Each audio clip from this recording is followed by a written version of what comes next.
Hoy es miércoles 19 de julio de 2023, la antesala de la celebración de nuestro día clásico de la independencia nacional. Y nos reunimos como siempre, hoy, esta mañana, para reconstruir nuevamente otro episodio de la memoria histórica del conflicto armado en Colombia que aún no ha sido contada en su verdadera dimensión y en su cruda realidad. El tema del día de hoy es reconstruir los hechos relacionados con la masacre de 9 soldados de la Primera División perpetrado por las FARC en el municipio de Codazzi y Cesar en marzo de 2001, ya en la parte final del desgobierno de Andrés Pastrana, cuando las FARC desde el Caguán hacían lo que les daba la gana contra Colombia con la venia del presidente, de sus negociadores de paz bastante impreparados y con las fuerzas militares maniatadas, ya que tenían la prohibición de actuar sobre ese emporio, y desde ese emporio se dirigía y se hacía en todo el país una cantidad de acciones criminales que son vergüenza para la historia de Colombia, tanto para quienes estaban en el bando militar en esa época, no dieron la talla, como para el presidente de la República, que 2 décadas después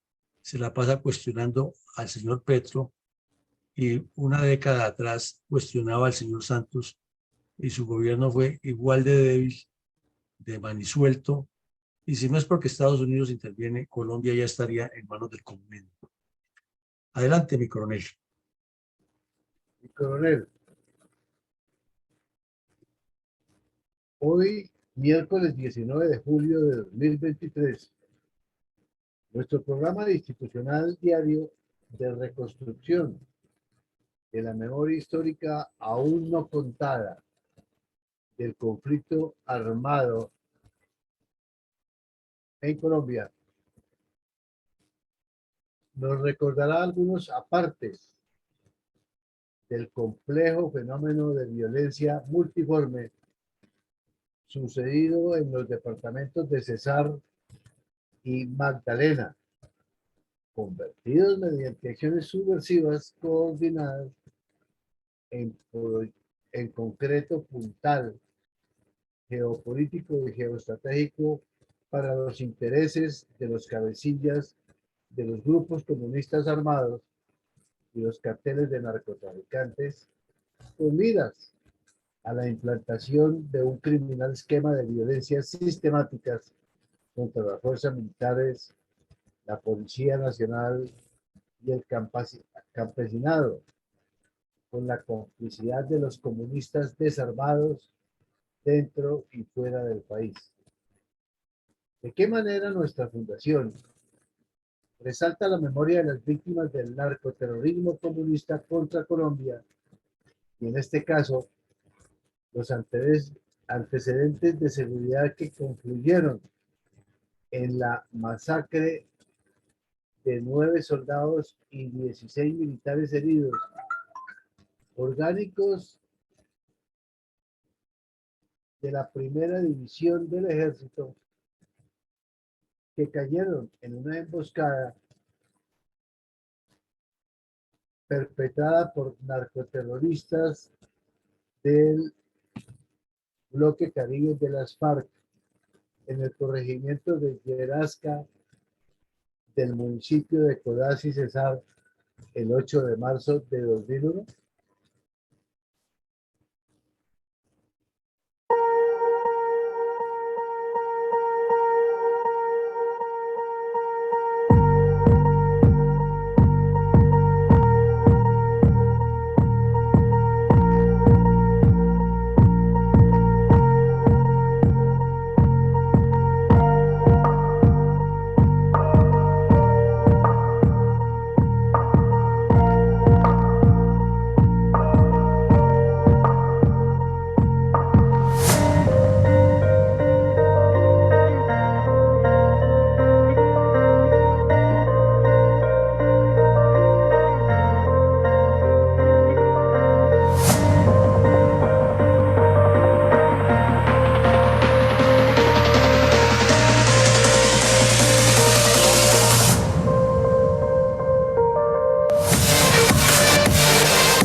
Coronel, en ese orden de ideas, ¿cuál es el impacto y cuál es el rol geoestratégico del municipio de Codazzi y Cesar y por extensión del corregimiento de Yerasca, históricamente azotado por el narcoterrorismo comunista desde mediados de la década de 1980?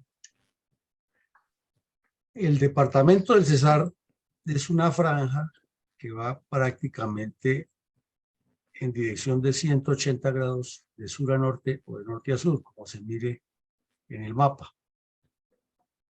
Y está enfrascado en la parte norte entre dos cordilleras, una independiente que es la Sierra Nevada de Santa Marta, y al oriente la Serranía del Perijá, que lo cobija prácticamente todo en su franja oriental y sigue una dirección de aproximadamente 180 grados. Es un departamento bastante irrigado, como lo vemos en la foto, tiene muchos ríos que nacen en las dos serranías, en la de la Sierra Nevada de Santa Marta, que tiene hasta lo que llaman nieves perpetuas, los picos más altos de Colombia, y en la Serranía del Perijá, que es, además de muy quebrada, límite internacional con Venezuela. Al mirar el mapa ya por municipios más planimétrico, notamos que Colombia limita con Venezuela desde Curumaní hasta Manaure Cesar en lo que es el territorio del departamento del Cesar. Y allí llega la Guajira y más adelante ya hay una frontera binacional distinta por uno de los errores históricos de nuestro delegado, el señor Lino de Pombo, que permitió que parte de la península de la Guajira que cae al Golfo de Coquibacoa quedara en poder de los venezolanos, cuando por lógica eso debía ser territorio colombiano. Pero ya es historia y no nos podemos quedar.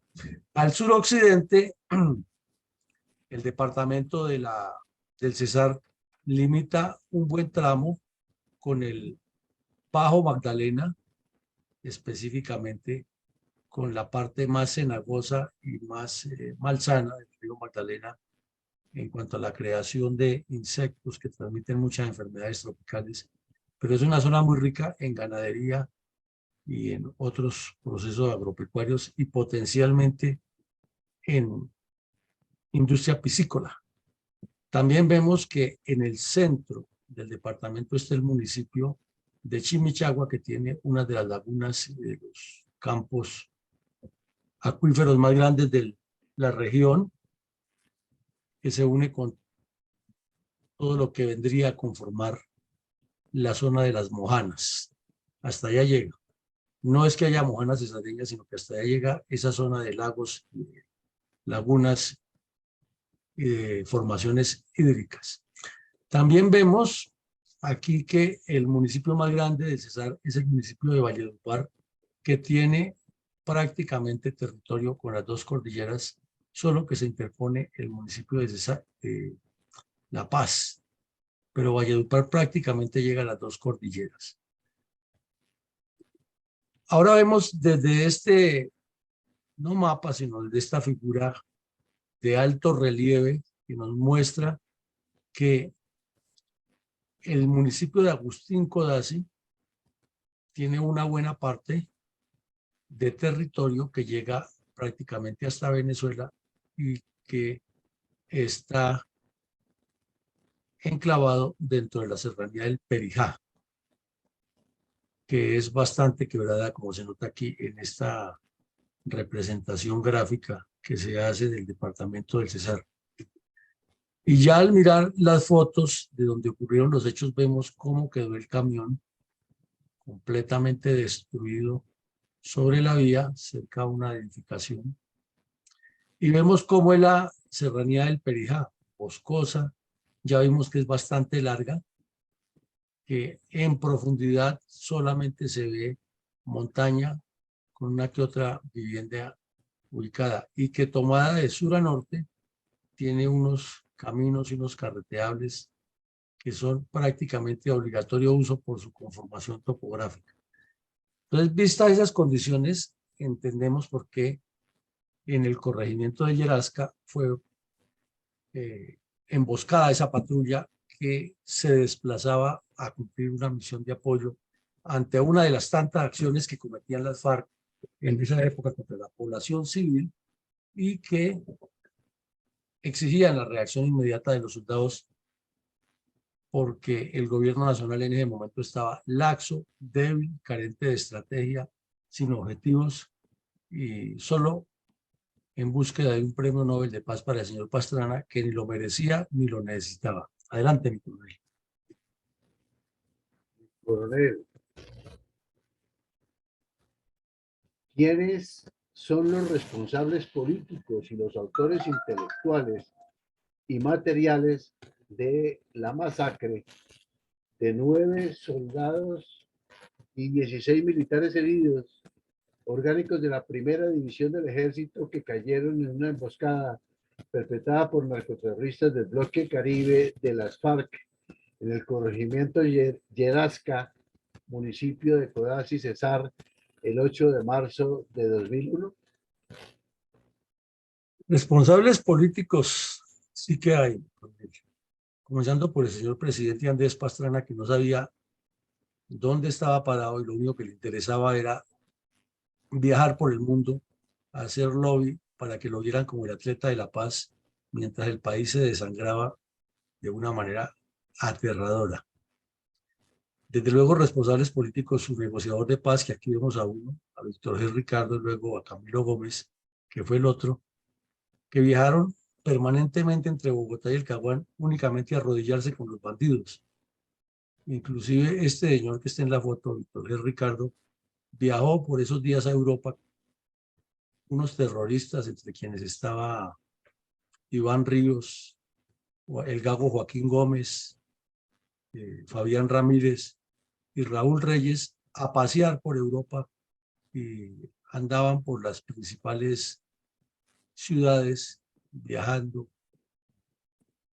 en nombre de la paz de Colombia, y dicen las malas lenguas que eran tales las borracheras que se pegaban que eran los guerrilleros los que tenían que ir a despertarlos por la mañana en el hotel para que no llegaran tarde a las reuniones que tenían con diferentes entes con los cuales iba a hablar de la paz y de los aportes y las mesas de donantes y un poco de cosas que al fin no terminaron en nada. Responsables directos el secretariado de las FARC, que fueron los que planearon esa actividad criminal, y quien la dirigió por radio, toda esa acción, fue este terrorista Simón Trinidad. Aquí lo vemos en la foto hablando con el terrorista alias Marcos Calarcá, otro delincuente de un prontuario enorme que hoy en día es honorable congresista de Colombia. Esos son los responsables, pero la lista es muy larga, claro. También está Solís Almeida, que fue el que colocó la carga explosiva, y otros, y los que remataron a los soldados, pero los problemas políticos y el mal manejo del Estado se reflejan ahí. Adelante, mi coronel. Mi coronel, ¿cuáles son los antecedentes tácticos que podríamos destacar de la masacre de los 9 soldados y 16 militares heridos orgánicos de la primera división del ejército que cayeron en la emboscada perpetrada por los narcoterroristas de las FARC en el corregimiento de Yerasca del municipio de Codazzi el 8 de marzo del 2001? Bueno, muchos no antecedentes porque esa región se fue deteriorando desde mediados del 70 cuando comenzaron a llegar los bandidos de las FARC allá. Pero hablemos de las imposiciones de tiro vivo a Pastrana, que fueron muchísimas. Muchas. Y además que Pastrana le entregó y le cedió muchas cosas que ni siquiera Tío Fijo le ha pedido. Pero lo más aterrador y doloroso de eso, que no lo puede olvidar la historia de Colombia, es que desde la zona de distensión se hacía, se deshacía, viajaban, venían, iban, hablaban todos los que querían darse publicidad y reproducirlo por distintos medios nacionales e internacionales. Entre tanto, allá mismo se cometía una cantidad de salvajadas y desde ahí se ordenaba y se perpetraban muchas, y el señor Pastrana miraba para otro lado, pero lo más grave es que los partidos políticos, que siempre han sido entidades electoreras, también miraban para otro lado, la justicia colombiana miraba para otro lado, el Congreso de la República fue corrupto, fue incapaz de hacerle un juicio al señor Pastrana y ponerlo en sintonía porque estaban pensando en sus intereses, solo lo que les convenía a ellos, no a Colombia. Entonces esas imposiciones de Tiro Fijo Pastrana tienen todo un contexto, no son solamente, fueron, mejor dicho, a la corrupta clase colombiana las situaciones de Tiro Fijo. El show de Simón Trinidad era impactante, ahí lo vimos con una pava con aspecto de intelectual, disfrazado de policía con gorra de soldado, la pava de soldado. Además andaba con gafas oscuras, como era el terrorista con más conocimientos en temas económicos. Entonces era quien presidía los comités temáticos de la nueva versión financiera y económica del país desde la óptica de los criminales de las FARC y el Partido Comunista. Prensa va, prensa viene, declaraciones va, declaraciones viene, fotos calculadas de perfil para el señor Trinidad. Era un show permanente ver ese criminal en el Caguán. No olvidemos que en el año 2000, mientras Simón Trinidad hacía el show de economía y Mariana Pérez de la mujer y Iván Ríos hacía el show del manejo político del Estado con los comités temáticos y se reunían en el Caguán decenas de personas ansiosas de escuchar a esos terroristas y hablar de paz. Ellos estaban reunidos los cabecillas en San Francisco de la Sombra, planeando cómo refinar ese plan estratégico para incrementar las acciones terroristas y de hecho lo lograron. El documento se lo incautó el ejército en un combate a una de las cuadrillas de las FARC, se lo entregaron al señor Pastrana y le dijeron, mire la gravedad de lo que hay aquí, pero él siguió pensando en su premio Nobel de Paz y seguía dándose también publicidad al estilo de Simón Trinidad. Él también andaba con gafas oscuras por el mundo, hablando de paz.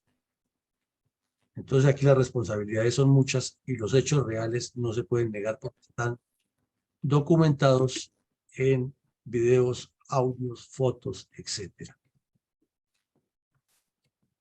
Para esa época había un terrorismo generalizado en Colombia. Era la época en que alrededor de las capitales, no solo de Bogotá, no se podía salir porque lo secuestraban. En Medellín, en el oriente antioqueño, Barranquilla, en la vía a Santa Marta, a Cartagena o hacia el centro del departamento era lo mismo. Bucaramanga, Cali. Fue la misma época en que en Cali hubo 2 secuestros masivos. El ELN secuestró un avión lleno de pasajeros de Bucaramanga a Bogotá, que la autopista Medellín-Bogotá era intransitable, que la salida por Puerto Valdivia a la costa era lo mismo. Es decir, el país estaba completamente en manos de los criminales. Así es de que todos esos cuestionamientos que le hacen al gobierno de Petro es también falta de ese conocimiento que tenemos de la historia, que la responsabilidad son los políticos, no solamente el señor Petro, que es lo peor que le ha pasado a Colombia, sino todos los que lo han antecedido, que han sido laxos y débiles y faltos de concreción frente al terrorismo comunista, la delincuencia y la violencia. Todos los gobiernos ha habido que pacificaciones, que acuerdos de paz, que sometimientos, y al final los bandidos salen ganando. Tenemos también que para la época, para desgracia del departamento del Cesar, las FARC ya tenían mucha fuerza y los ganaderos, los dueños de fincas y mucha de la sociedad prestante del Cesar se agotó. No toleraron más y trajeron a los mal llamados paramilitares del Urabá y los ubicaron en el Cesar y comenzó una violencia que todavía no termina. Y que no termina porque las FARC no ceden y los otros tampoco van a ceder. Entonces, el pueblo en medio de 2 fuegos, los desgobiernos siempre atizando los conflictos en lugar de estructurar planes de desarrollo y proyectos que le cambien la dinámica a eso y a la vez fortalecer a la institucionalidad y tener una sola línea. Porque es que el grave problema del crecimiento de las guerrillas es que no ha habido una línea clara, sino que cada quien en su gobierno ha querido utilizarla de manera diferente y por eso llegamos hasta el cuento del señor Petro, que es el ejército del gobierno de la paz, como si el ejército no fuera una institución nacional ajena a todas esas manipulaciones y todas esas avatares. Entonces la culpa no es del mando militar, la culpa es de los políticos. Y ellos mismos muy hábilmente han vendido el cuento que las fuerzas militares y de policía son el soporte de la democracia, cuando el soporte de la democracia son los partidos políticos, que es donde ellos deberían estar fortaleciendo y no generando toda esa corrupción que se refleja después en esa violencia. Como es obvio de pensar desde los años 70, mediados de los 80, cuando las FARC fueron creciendo por medio de la UP y de otros organismos clandestinos de difusión, se incrementó en primera medida lo que llamaron las autodefensas revolucionarias y luego ya se convirtieron en milicias bolivarianas, y a partir de la 8ª conferencia le dieron mucho énfasis a que lo que antes integraba la Unión Patriótica impulsara el movimiento bolivariano clandestino y el Partido Comunista Clandestino. Y desde luego el Cesar no podía ser la excepción, dado que es un departamento, ya lo vimos, rodeado por 2 serranías con frontera con Venezuela, ideal para el narcotráfico, para el contrabando, para entrenar terroristas y para moverse hacia el centro del país,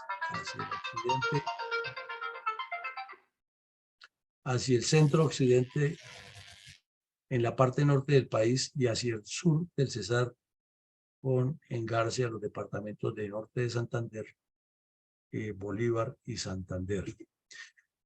Hubo mucho reclutamiento de campesinos e indígenas, pues tanto en el Perijá como en la Sierra Nevada hay indígenas y muchos de ellos fueron integrados a las cuadrillas 19 y 41. Si miramos, los epicentros de esas 2 cuadrillas eran para la 19 la Sierra Nevada de Santa Marta y para la 41 la Serranía del Perijá. Y cada vez que planeaban delinquir, se encontraban, delinquían, cometían los crímenes y se replegaban hacia las 2 cordilleras, pasando por toda esta dificultad geográfica. Cuando ya la presión era muy grande, entonces los que estaban en la Serranía del Perijá pasaban a Venezuela con la complicidad del desgobierno de Hugo Chávez. Y ya para esa época habían iniciado la manipulación de los secuestrados. ¿Se acuerdan que fueron muchos los actos terroristas que cometieron, en los que secuestraron policías y soldados, y tenían más o menos 300 miembros de la fuerza pública? Y comenzaron a liberarlos o a cuentagotas o con un show espectacular del Mono Jojoy, diciendo que dejaba a los cuadros de mando, es decir, oficiales y suboficiales, liberaba a los agentes y los soldados, y que nos pillábamos en Bogotá porque en el monte se iban a quedar solamente las dantas y los jaguares y las culebras. Entonces es un contexto amplio, un contexto complejo, un contexto de hechos atados todos a una situación estratégica y política en la cual el gobierno nacional solo buscaba su beneficio particular y no el beneficio de los colombianos. Y por eso la violencia se exacerbó de tal manera en el Cesar y contra las fuerzas militares y de policía, que la historia algún día tendrá que recordar al país toda la vergüenza que fue el comportamiento de los gobernantes, de los senadores y representantes, de la justicia que no obró como debía ser, de la Iglesia Católica que se prestó para el show, y de las universidades y centros de estudio y los medios de comunicación que no utilizaron su poder informativo y su poder de análisis para poner las cosas en su puesto, sino que hicieron parte del problema. Adelante, mi compañero.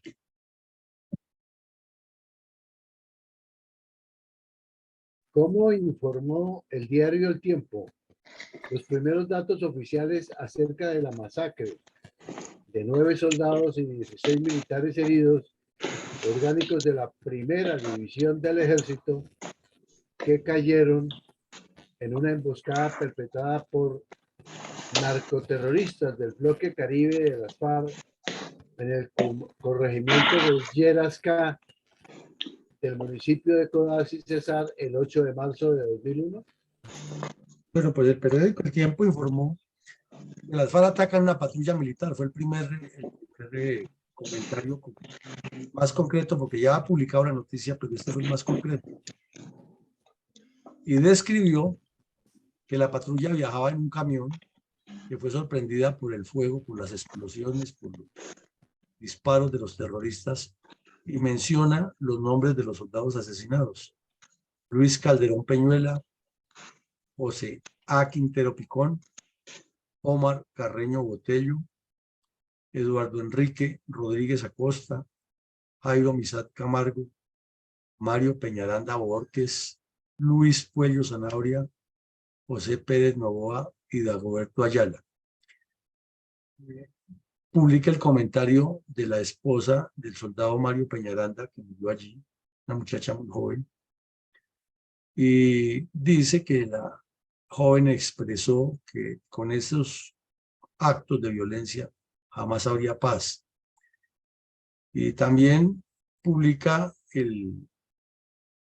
parte del comunicado del señor comandante de la Segunda Brigada, en el cual informa que se tuvo la información que iba a haber un atentado terrorista contra el municipio de Codazzi y que los soldados iban rápidamente a proteger a los habitantes y que en el camino fueron emboscados.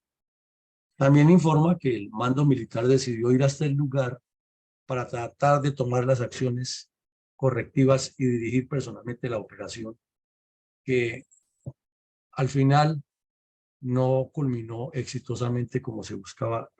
Desafortunadamente los soldados murieron. Pero además de lo que dice aquí el periódico El Tiempo, le tenemos que agregar algo. Es que este batallón Héroes del Santuario estaba recién creado. Era de las primeras unidades que incrementaron las pocas que ya existían, porque la guerra iba adquiriendo una dinámica diferente y porque durante el gobierno de Samper hubo muchos problemas en la relación del mando militar con el señor Samper, precisamente por sus antecedentes y por los ministros de defensa que nombró, especialmente al señor Botero, y a uno que no duró sino 2 o 3 días, que tenían serios señalamientos de tener relaciones con narcotraficantes. El tema es que ese batallón se estaba hasta ahora formando, estaba adquiriendo experiencia, era nuevo en la zona, ya que allí antes había estado en el batallón 4 Guajiros, ese sí tenía más experiencia, pero estaba en otra región. Entonces, eso también ocasionó que causara un impacto grande, porque eran jóvenes que habían terminado su servicio militar y hasta ahora se estaban estructurando como soldados profesionales después de recibir los reentrenamientos. Eso en síntesis es de lo que dijo el periódico El Tiempo y lo que se deduce de allí.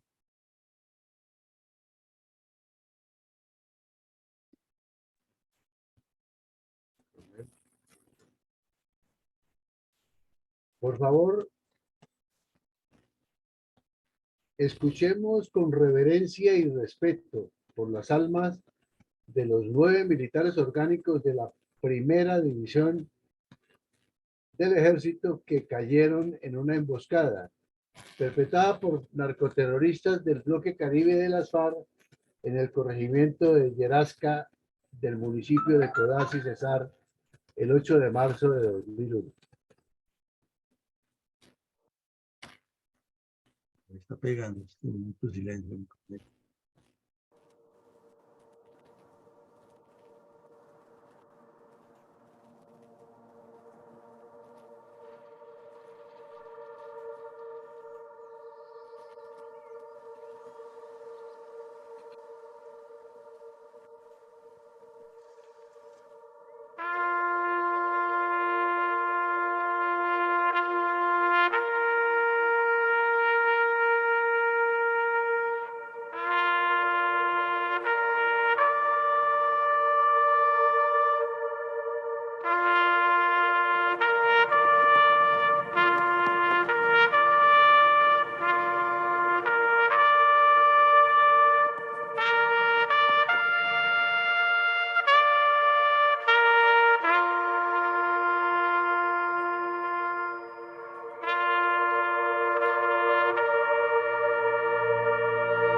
en sus tumbas. ¿Cómo describió el noticiero de la cadena radial Caracol los hechos relacionados con la masacre de 9 soldados y 16 militares heridos, orgánicos de la primera división del ejército, que cayeron en una emboscada perpetrada por narcoterroristas del bloque Caribe de las FARC en el corregimiento Yerasca del municipio de Codazzi, Cesar, el 8 de marzo de 2001? Recuerden, inicialmente la periodista Alba Quintero, corresponsal de Caracol Radio desde la zona del Cesar, informó que eran 8 soldados muertos. Y esa fue la cifra que se manejó inicialmente por algunos medios de comunicación y por la ciudadanía. Pero después se aclaró que eran 9. Lo que sí dio exacto fue el número de heridos, 16. Una emboscada atroz. Y relata simplemente que ya se enviaron refuerzos de Barranquilla, pero eso es común decir. Claro que eso tiene todo un procedimiento táctico y de manejo operacional. Pero en síntesis, la noticia la publicó el periódico, el noticiero Caracol, inicialmente informando que eran, o se trataba de 8 soldados muertos, pero en realidad fueron 9. Fue muy escueto el comunicado, pero llegó la noticia al país de que había habido una emboscada y había soldados muertos y heridos. Adelante, mi coronel.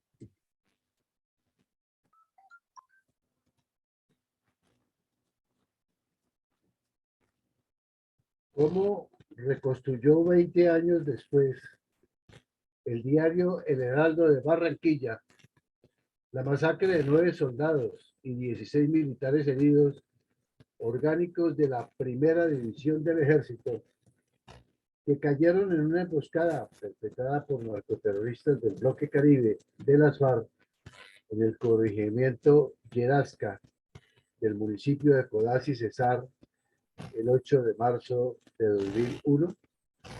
Bueno, aquí ya hacen una reconstrucción de los hechos. Recuerdan que han pasado 20 años, que fueron bandidos de las cuadrillas 19 y 41, que en los vehículos se desplazaban aproximadamente 50 soldados. Esa cifra no es exacta, pero ahí dicen que eran 50.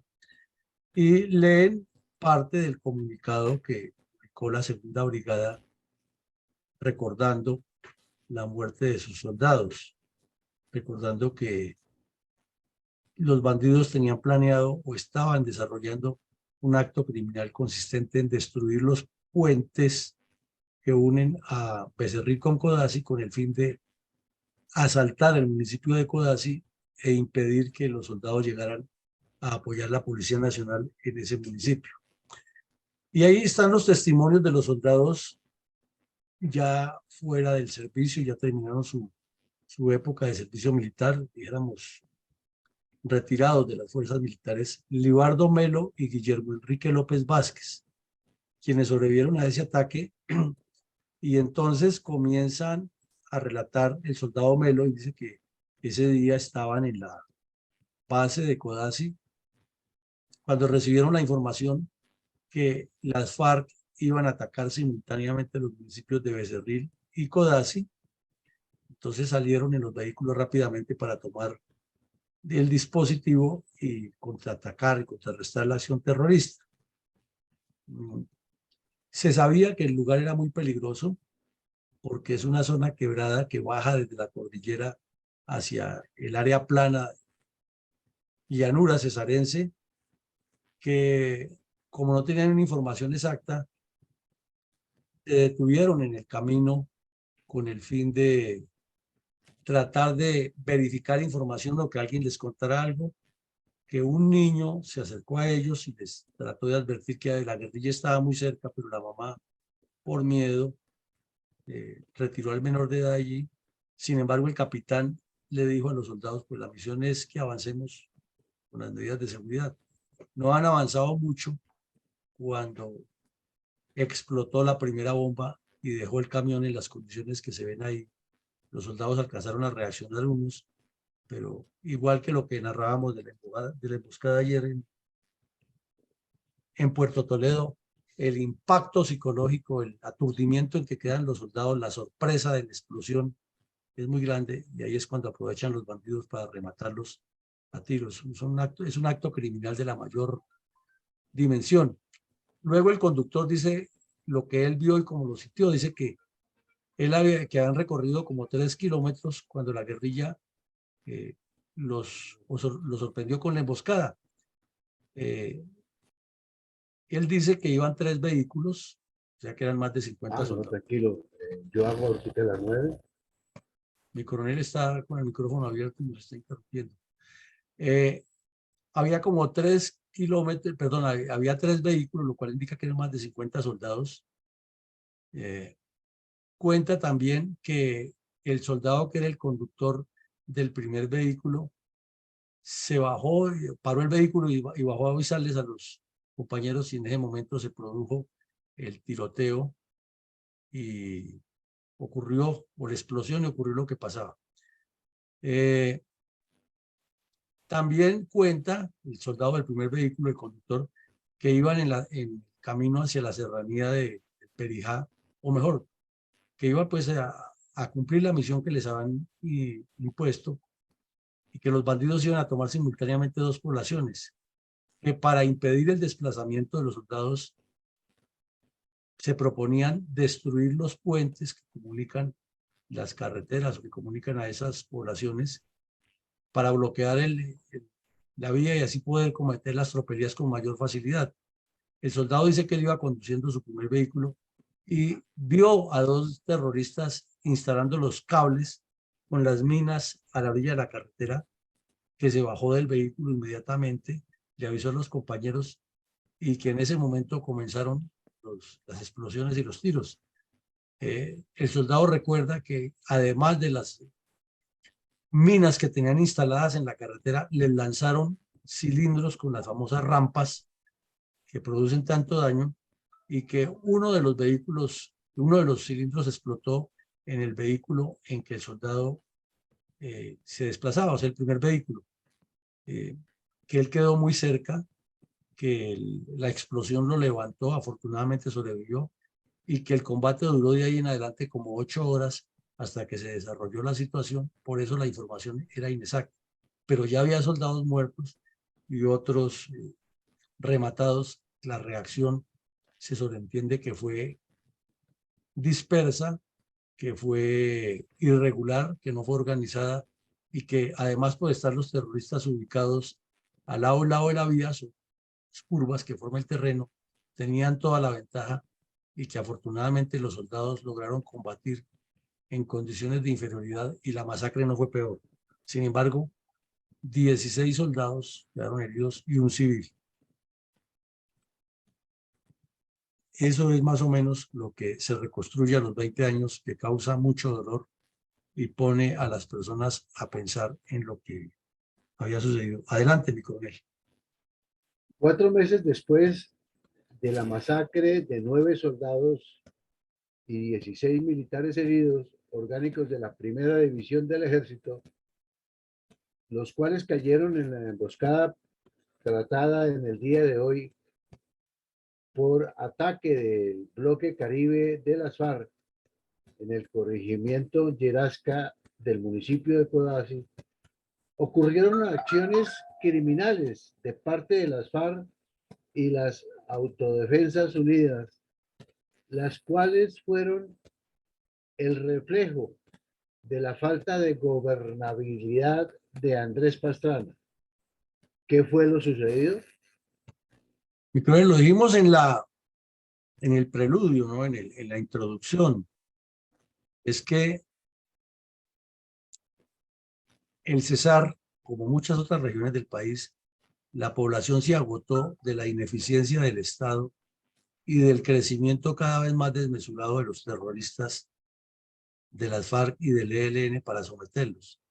Entonces el señor Carlos Castaño había formado su propio grupo de criminales, llamado las Autodefensas, que los combatían a estos delincuentes. Y cuando comenzó esa pugna por el narcotráfico y por otras economías ilegales, entonces el señor Castaño comenzó a llamar a terroristas de las FARC y del ELN que se pasaran para sus cuadrillas y con ellos cometer todas las tropelías y combatir de paso a sus antiguos compañeros. Entonces era una pelea del gato y el ratón, pero prácticamente entre dos gatos que se conocían muy bien, porque esos terroristas que se iban pasando de la FARC para el ELN tenían ubicados perfectamente a quiénes eran los miembros de las FARC o del ELN o del EPL en las regiones, sabían quiénes eran sus cómplices, quiénes eran los que los apoyaban y entonces hacían tabla rasa del adversario.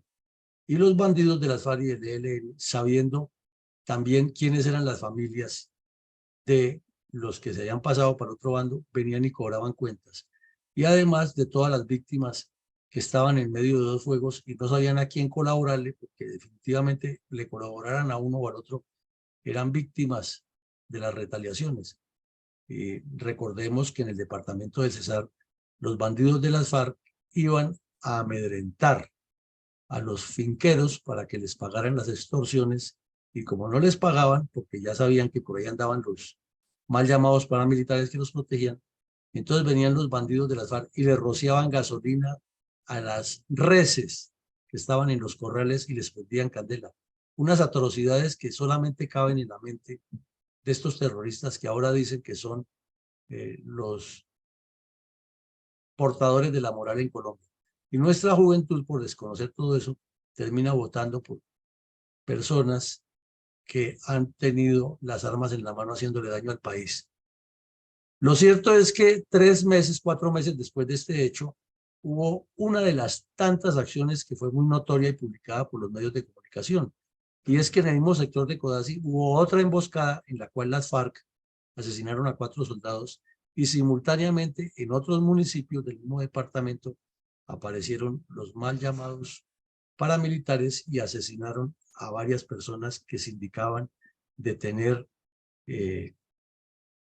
nexos con los grupos criminales. Por ejemplo, en el municipio de Chiriguaná entraron al barrio del centro y asesinaron a una profesora, indicándola de tener nexos con la guerrilla, y luego en otro barrio del mismo municipio asesinaron a otro señor con un niño de 10 años.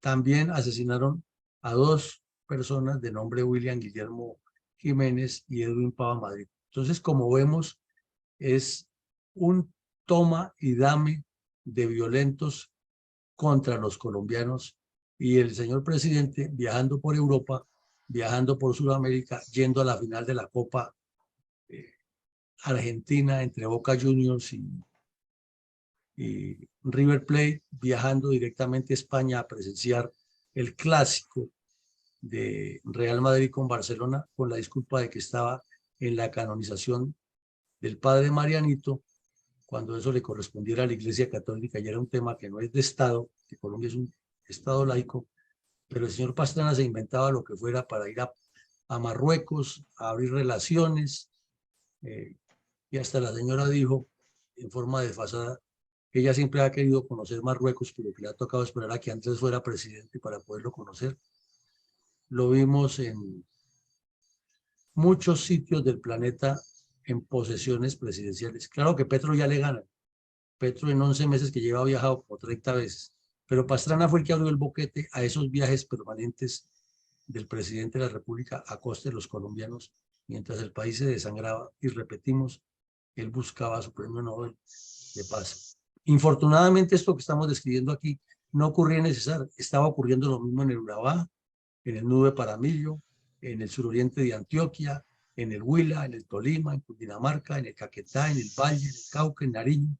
El país estaba completamente descuadernado, pero el presidente estaba hablando de paz y premio Nobel. Adelante, mi coronel.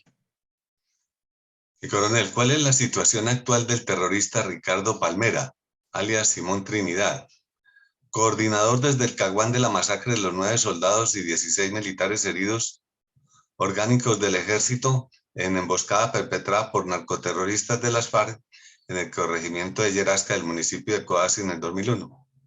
Bueno, mi coronel, antes de contestarle eso, digamos que esta foto nos presenta a 3 de los criminales, de los enemigos que ha tenido Colombia más pérfidos que han nacido en esta tierra. El que está de primero es Jairo Martínez, que fue dado de baja por la Fuerza Aérea en un bombardeo después de que estuvo en Cuba y lo enviaron dizque a hacer la pedagogía del pacto farsante. Y en un bombardeo que hizo el ejército contra unos terroristas que acababan de asesinar unos soldados en el Cauca, cayó este bandido que se suponía que debía estar en el Caguán, supuestamente haciendo la pedagogía de lo que estaba en Cuba. Ahí cayó.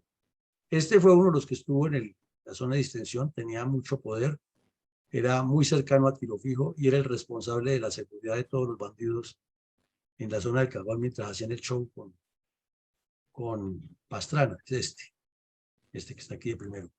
Este es el Gago Joaquín Gómez, oriundo de esa región, de La Guajira, cercana a Cesar, que es el narcotraficante más grande que han tenido las FARC después del Mono Jojoy y el responsable de los peores crímenes cometidos en las Delicias, Patacoy, Patascoy, el Villar, etc. Y está el terrorista Simón Trinidad, que es el de su pregunta, que cuál es la suerte que tiene. Pues él, como fue bancaero, estudió economía y tuvo un posgrado en Estados Unidos, no en Harvard como dicen, pero sí estudió en Estados Unidos. Tenía una formación amplia académica en el manejo de finanzas y economía y era el que les manejaba todos esos temas y siempre se ha dicho que él conoce muchos secretos de las FARC y sabe dónde hay dinero. Entonces, que él esté esperando cumplir su condena en Estados Unidos para venir a usufructuar de eso y el afán de los terroristas de las FARC y de los del llamado el Partido de la Rosa es que venga rápido para que le entregue esas cuentas y no va a quedar con ellas y haga las transferencias porque él es experto en eso. Puede que ahí en la cárcel se haya desactualizado en los métodos de movimientos de cuentas, pero es un bandido muy audaz y él es capaz de hacer eso. ¿Cuál fue la suerte de él? Que terminada el show del Caguán, que Pastrana se vio obligado a suspenderlo, porque este bandido que vemos aquí en el centro ordenó el secuestro del avión de Aires, se lo ordenó al Paisa y secuestraron a ese avión y entonces ahí va el senador Hechen Ubay y el presidente Pastrana reaccionó en un acto de dignidad diciendo que no había nada más que hacer y se acababa la zona de distensión. Entonces Simón Trinidad se desplazó hacia el Ecuador, primero a un tratamiento porque tenía problemas en la próstata e indicios de que podía estar ya con tendencia a padecer un cáncer. Iba y venía en esos viajes, allá lo atendían, y tenía planeado viajar a Brasil a coordinar con los del Partido Comunista y con el señor Lula cómo seguir extendiendo el apoyo internacional desde el gigante suramericano a los terroristas con el Partido de los Trabajadores de Lula. Y fue capturado porque la inteligencia de Estados Unidos le estaba siguiendo la huella ya que era el coordinador y estaba cobrando una amplia suma de dinero para la liberación de los 3 contratistas estadounidenses y fue capturado y traído a Colombia en pleno gobierno del coronel Lucio Gutiérrez en el Ecuador y las FARC inmediatamente brincaron exigiéndole al señor Gutiérrez que cumpliera los pactos que hayan hecho, los pactos oficiales, decía Raúl Reyes. Entonces de ahí para allá el tipo fue pedido en extradición por Estados Unidos y ya se encuentra purgando una condena por el secuestro de los americanos, pero sí aquí en Colombia debe otras condenas. Entonces él ha dicho siempre que de allá se acoge a la Justicia Especial para la Paz por varias razones. Primero, porque sabe que los delitos que tiene en Colombia tiene que ir a pagarlos. Pero además de eso es por el show publicitario que le arma a favor de la Justicia Especial para la Paz y además porque las FARC están muy interesadas en que no les vaya a perder ni les vaya a volar, ya que hay un poco de plata. Y como ahora son partidos de los comunes y segunda Marquetalia, que son los que mantienen el nexo más orgánico, entonces el dinero, la podredumbre de los terroristas y de los criminales siempre de por medio. O sea, las disputas entre los terroristas, una vez más se confirma, son por la repartición del botín y no por ideología. Adelante, mi coronel. Mi coronel, podríamos esbozar a nuestros oyentes y teleaudientes algunas reflexiones académicas en torno a la masacre de 9 soldados y 16 militares heridos más orgánicos de la primera división del ejército que cayeron en una emboscada perpetrada por narcoterroristas del bloque Caribe de las FARC en el corregimiento de Yerasca del municipio de Codazzi y Cesar el 8 de marzo de 2001?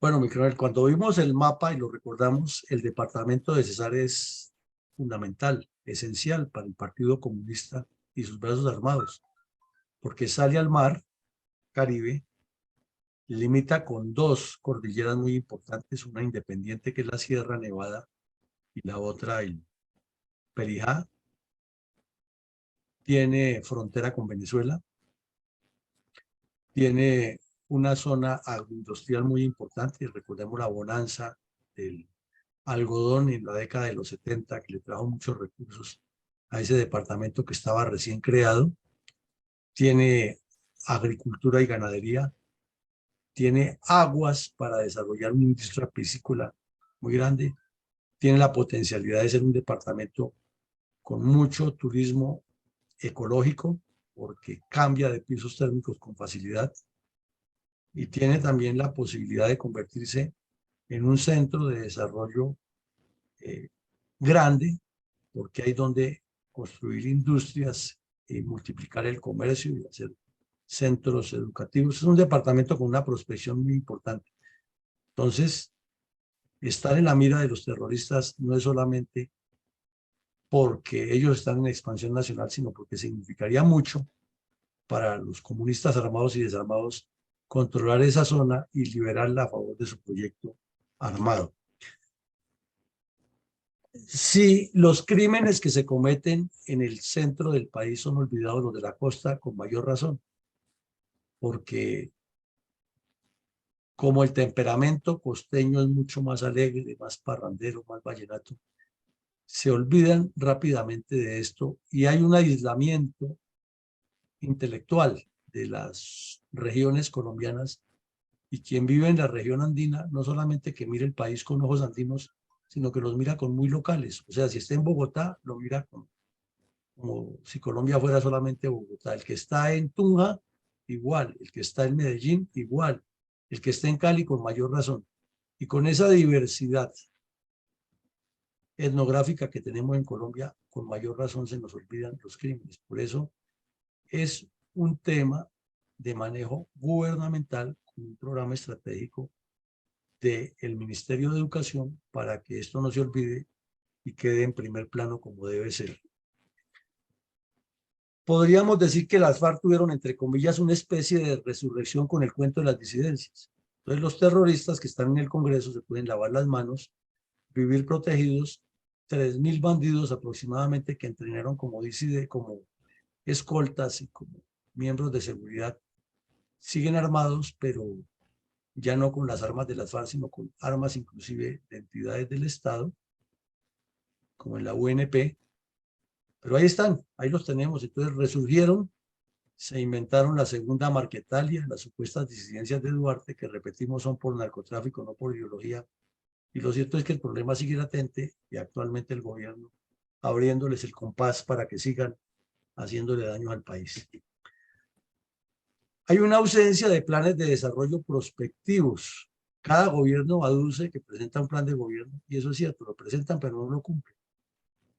Pero le agregamos un detalle más. Además de que no lo cumplen, es que no es prospectivo ni vinculante, porque si estableciera por ley de la República que ese plan de desarrollo está tan bien hecho, como dicen ellos, que se convierte en una ley, entonces el siguiente gobierno podría llegar a aplicar algunas de sus planes de gobierno, más no el plan de desarrollo, que debe estar cumpliéndolo él y el que le siga hasta que se construyan los proyectos. Pero cada gobierno llega, y por eso vemos tantos elefantes blancos que se inician en un gobierno mal o bien, pero se inician, y el siguiente gobierno los paraliza, y en breve vemos la maraña, el rastrojo por encima de esas construcciones que se quedaron en este camino.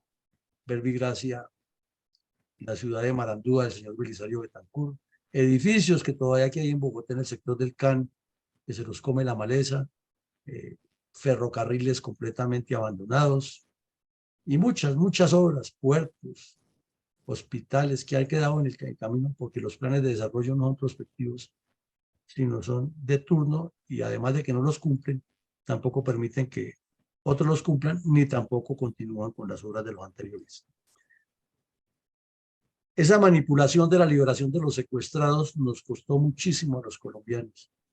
Es mucho lo que pagamos, mucho lo que se les dio a los terroristas, mucha la prensa que tuvieron y mucho el daño que le hicieron los familiares de los secuestrados, que en lugar de cuestionar a las FARC se dedicaron a cuestionar al gobierno nacional. Y desde luego la gran responsabilidad de las dirigencias políticas y los negociadores de paz que nunca se ponen en su sitio, que no fueron solamente los del señor Pastrana, sino han sido todos, que no se le paran en la raya a los bandidos y si ustedes siguen secuestrando aquí no hay nada más que hablar, ¿no? Porque es que el afán del gobierno, la necesidad de los dolaritos que significan los viajes, los sueldos que les están pagando, la politiquería que se hace con los asesores, las ONGs interesadas en hacer los análisis y los estudios de lo que pasa, lo que terminan es siendo parte del problema y entonces se juega con el drama de la vida humana de los secuestrados y se le permite a los terroristas imponerse lo que quieren con el cuento de que son un grupo político y no un grupo delincuencial. La doble moral marxista-leninista no es solamente en la JEP y en la Comisión de la Verdad como la hemos visto, es con la infiltración que tienen en los partidos políticos, es con el descaro que se declaran víctimas a pesar de ser los victimarios, es con la cantidad de ONGs que manejan toda esa difusión y recogen recursos en el extranjero para desviar y desvirtuar la realidad. Pero además es una doble moral marxista-leninista porque saben que sus comunistas armados, que son su brazo armado, tienen nexos directos con el narcotráfico, el secuestro, la extorsión, la minería ilegal, el lavado de activos, y lo niegan. Y siempre los presentan es como luchadores, como el cambio. Basta leer el Pasquín o mirar el Pasquín Voz Proletaria para ver que nunca, pero nunca es nunca, a pesar de las pruebas que hay de todos estos criminales de las FARC metidos en narcotráfico, jamás ese Pasquín ha dicho que las FARC son narcotraficantes y al contrario dice que son inventos de la CIA, del Estado, de los habitantes de Júpiter, de los marcianos, de los alienígenas, pero nunca de las FARC ni de los comunistas. La dirigencia política colombiana, esto es reiterativo en todas nuestras reflexiones, ni ha aprendido ni quiere aprender y seguramente jamás aprenderá a entender, a digerir y a reflexionar alrededor del plan estratégico de las FARC. Entonces siempre será un combate disímil en ese sentido porque lo que le falta al Estado para que pueda respaldar políticamente la acción militar con compromiso constante y en una sola línea, ya que así como no hay plan de desarrollo prospectivo, tampoco hay plan de defensa nacional prospectivo, pero abundan los expertos en defensa nacional y los ministros de defensa se precian de haber sido el mejor ministro y se les pregunta cuál es su plan de prospección de las fuerzas militares y de policía y no tienen la menor idea, no saben ni qué es eso, pero son expertos en defensa nacional. Entonces, ahí está el problema, que es el desconocimiento político de todo el contexto, de todo el entorno, de lo político, de lo militar, del desarrollo nacional y de la estructura del Estado y sobre todo del futuro del país. Piensan solamente en ellos, o sea, más de lo mismo. Y finalmente, ahora tenemos en vigencia y en desarrollo una nueva estratagema de la paz y el diálogo sin ningún norte y sin que esté atada a un plan de desarrollo y a un proyecto estratégico, sino al plan de desarrollo del señor Petro, que es lleno de epítetos, de calificativos, de ideologización, o sea, nos quiere llevar hacia el socialismo del siglo XXI y todos felices comiendo perdices como en los cuentos infantiles. Adelante, mi coronel González. Gracias, mi coronel. El comentario para hoy. El hecho de que durante el periodo presidencial del ingenuo e iluso Andrés Pastrana se hubiesen presentado tantos actos terroristas por parte de las FARC, mientras él les demostraba una injustificada buena voluntad de llegar a un acuerdo de paz en el área del norte del Caquetá y el sur del departamento del Meta, indica la debilidad del gobierno nacional para enfrentar la descomunal violencia contra el pueblo colombiano. Lo cual quedó muy evidente cuando tiempo después debió romper esas falsas conversaciones en un claro disgusto por el engaño al que estaba siendo sometido. Pero ese engaño era totalmente evidente desde el comienzo de las conversaciones y desde luego mucho más antes, cuando innumerables presidentes han sido víctimas de esas mentiras, y sin embargo los líderes políticos no han aprendido de las lecciones de la historia. Los únicos que han aprendido y conocen perfectamente las artimañas de esos engaños terroristas son nuestras valientes Fuerzas Armadas, que a diario recopilan en gigantescos archivos internos y reservados lo que les acontece, puesto que ellas no pueden olvidar las lecciones de la historia, que son el fundamento de sus análisis tácticos y estratégicos. Y a pesar de esa minuciosidad, sin embargo, las vicisitudes de la guerra no se pueden evitar del todo, porque el delito y la maldad siempre estarán dispuestos rápidamente a cambiar de formas de violencia y a esquivar cualquier esfuerzo humano que se haga para contener sus crímenes. El caso de la masacre de los 9 soldados y 16 heridos en el municipio de Codazzi demuestra no solo el coraje, el patriotismo y la valentía de nuestras tropas por defender al pueblo de las despiadadas agresiones del Partido Comunista Colombiano, sino también de la barbarie a la cual han llegado sus cuadrillas bandoleras, que han azotado la nación durante más de 60 años. En especial a las áreas rurales, donde en forma despiadada han asesinado a muchos campesinos, además de robarles sus cosechas y extorsionarlos, casi que con el solo placer de imponerse por la fuerza bruta, como si fuesen fieras depredadoras de la naturaleza. Por esta razón no entendemos el motivo por el cual el informe de la verdad, elaborado por el prelado de la Iglesia Católica, inculpó a las tropas de ser las culpables de los delitos que ellos cometen a diario en las desprotegidas y alejadas regiones, donde los laboriosos campesinos tratan de sobrevivir cultivando con grandes esfuerzos el suelo colombiano. También por este mismo motivo es que se exalta por parte de la Fundación Excelencia, Liderazgo y Transformación, Fundel, el heroísmo de los soldados y policías que ofrendan su vida por el bienestar de la nación, que muy poco les reconocemos, ya que solo estamos dedicados a disfrutar lo mejor posible de la poca paz que estos héroes de la nación consiguen con su propia vida para nuestro bienestar. Muchas gracias, mi coronel. Bueno, mi coronel, muchas gracias. Mi coronel Alarcón, adelante. Coronel,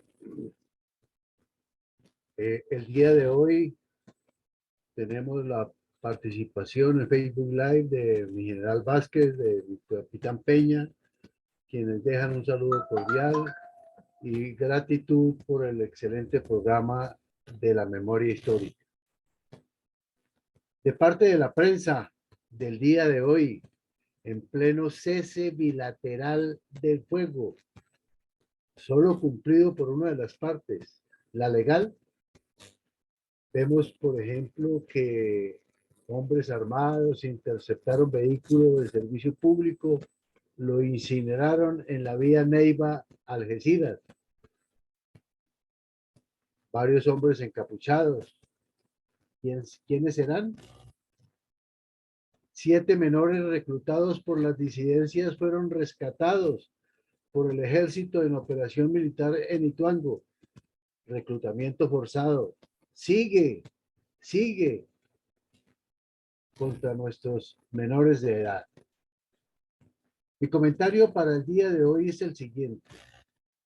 Palabras y frases a medias.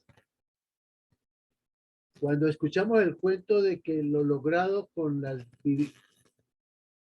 vivitas FARC de la calle nos daba una especie de informe sobre lo que para él era dizque un gran logro, y frente con los restantes mudos integrantes de la Comisión de Paz, las alegres palabras de es el mejor acuerdo posible. Pero esta comisión le quedó debiendo a todo el país y al pueblo, pues de mejor no tiene nada, o al menos mejor para quién. Los comunistas narcoterroristas de esa organización siguen por las mismas: clandestinidad, secuestro, extorsión, narcotráfico, etcétera. En la clandestinidad, pero con abierta presencia por los pasillos del Congreso, pelechando grandes sumas de dinero y exigiendo cumplimiento a los demás, o sea, al gobierno y a la fuerza pública, mientras ellos solo reciben y llenan sus arcas, muchas de las cuales con dinero sucio las mantienen en el exterior, mientras no han reparado a ninguna de las víctimas que siguen esperando el regreso de sus seres queridos o saber por lo menos dónde los dejaron para poderles dar una cristiana sepultura. Hoy seguimos por las mismas, con un ingrediente azaroso, donde el guerrillero presidente expide un decreto de cese al fuego para su aplicación y cumplimiento a rajatabla de la tal paz total, con respaldo de hoy evidentes falsos informes, como el del cura de Rux, que piensan aplicar también a rajatabla en nuestra patria y su carta magna. ¡Qué tristeza! Y es que nada ha cambiado. Combates, acciones terroristas, en donde se sigue evidenciando el reclutamiento forzado de menores, siendo recuperados 7 armados y equipados para causar daño a nuestros atornicados soldados sin ley, sin respeto por los derechos humanos y el derecho internacional humanitario, pues tienen la seguridad que a futuro se convertirán en gestores de paz. Ya con ese manto seguirá siendo más de lo mismo. A todo esto le debemos sumar otras acciones desarrolladas por los terroristas en otras partes del país, no solo contra la fuerza pública, sino también contra toda la población civil, a quienes se expresan a boca llena, dizque defienden. Primero que todo, no podemos dejar a un lado el recuerdo grato de nuestros héroes, los soldados de la patria, que antes y recientemente han ofrendado sus vidas en busca de la paz y la tranquilidad ciudadana. Tan esquiva, a pesar de estos sacrificios, pero para todo esto es necesario aceptar la invitación de la Fundación,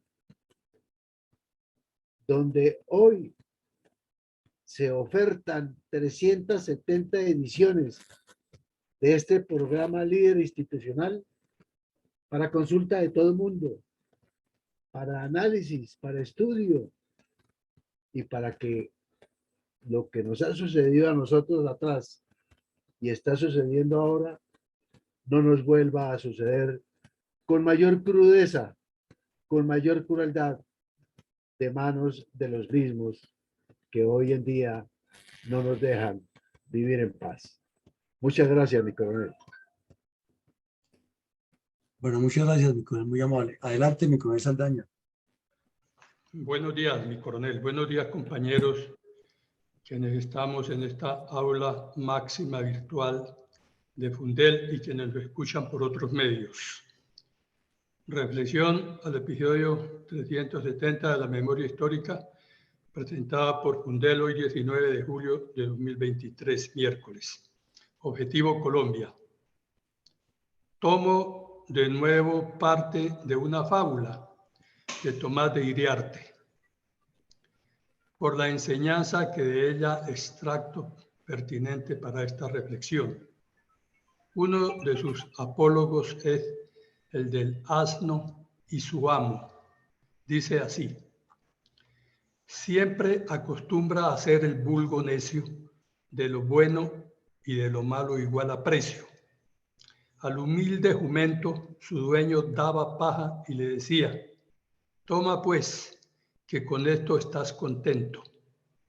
Díjole tantas veces que ya un día se enfadó el asno y replicó: yo tomo lo que me quieras dar, pero hombre injusto, ¿piensas que solo de la paja gusto? Dame grano y verás que me lo como. Colombia, mi país, ha vivido la violencia y las injusticias de los gobiernos durante más de 200 años por haber callado y soportado pasivamente las tropelías de sus gobernantes que hacen y deshacen al llegar al poder y mediante discursos llenos de galimatías enceguecen la razón de sus gobernados y les hacen perder el curso de la realidad, presentando supuestas soluciones, la mayoría de ellas en momentos de emoción que ni siquiera atacan el efecto y mucho menos la causa. Es decir, yéndose por las ramas a punta de retórica sin atacar el problema de raíz. Razones para no protestar y exigir un buen gobierno hay muchas. Una de ellas puede ser la falta de cultura política. Otra tal vez la indiferencia, pero sin duda la de más incidencia es la astucia de los políticos para engañar al electorado, aunada al desconocimiento de la evolución histórica de nuestro país, como lo muestra Fundel diariamente. Aquí es en donde adquiere suma importancia la presentación de estos episodios de violencia que muestran sin apasionamiento los autores intelectuales y materiales de estas horribles masacres de los grupos terroristas en contra de la población civil y de quienes la defienden, fuerzas militares y policía. Y los objetivos finales, que es la toma del poder y la alienación de toda vida civilizada. Vemos que hoy se repite, igual que antes, el shock del mal llamado proceso de paz, hoy con el apellido de paz total, con las mismas instituciones que hoy nombró mi coronel Villamarín, presidente de Fundel, en esta presentación de la verdadera reconstrucción de la memoria histórica fundamentada en hechos. Mientras las fuerzas militares y de policía evolucionan y se adaptan a las situaciones actuales para combatir la narcoguerrilla y los generadores de violencia, la política involuciona y no solamente no persigue, sino que premia a los terroristas, en tanto la sociedad civil continúa como antes, expectante e indefensa. Muchas gracias, mi reflexión y feliz día. Bueno, mi coronel, muchas gracias a usted. Escuchándolos a los tres con la reflexión que hacen hoy, encuentro una coincidencia, es en que hay dos realidades excluyentes para Colombia en el ámbito político, que es el que define el rumbo del Estado y el destino del país. Y es que hay una realidad de una violencia que ha sido descrita de manera tangencial, pero no identificada, y que se ha aducido que esa violencia tiene un origen social y que quienes la promueven y la practican es porque representan intereses sociales, y se ha construido una realidad sobre una mentira. Y al construirse esa realidad sobre esa mentira no hay claridad. Y del otro lado hay un Estado gobernado por una cantidad de personas con intereses particulares, no intereses nacionales, que han acomodado esa realidad intencional o no intencionalmente a sus propósitos. Y en el medio ha quedado un país desinformado, víctima de las tropelías, y quienes desde la orilla de la violencia, el terrorismo y la destrucción lo amedrentan, siguen contando con una complicidad a veces consciente y a veces inconsciente de quienes lo hacen. Es una cruda realidad de lo que tenemos, y eso se infiere fácilmente de sus tres comentarios. Pues bien, llegamos al final del ejercicio. Los invitamos a escuchar nuestro mensaje institucional, y esta noche volvemos a analizar la necesidad de que las reservas de la fuerza pública den el paso lógico hacia la construcción de un partido político con una orientación, una fundamentación clara, y no simplemente con emotividades propias de este trópico, como lo mencionaba mi coronel Saldaña al final de su comentario, por las ramas y con mucha emocionalidad y poca racionalidad. vamos con ese mensaje. Oh, quedó pegado, como siempre nos suele suceder. Vamos a ver.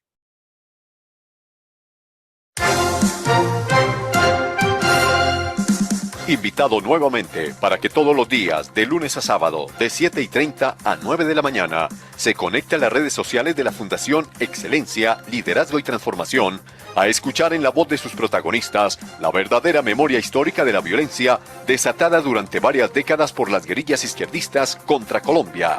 Lo esperamos en nuestra próxima emisión.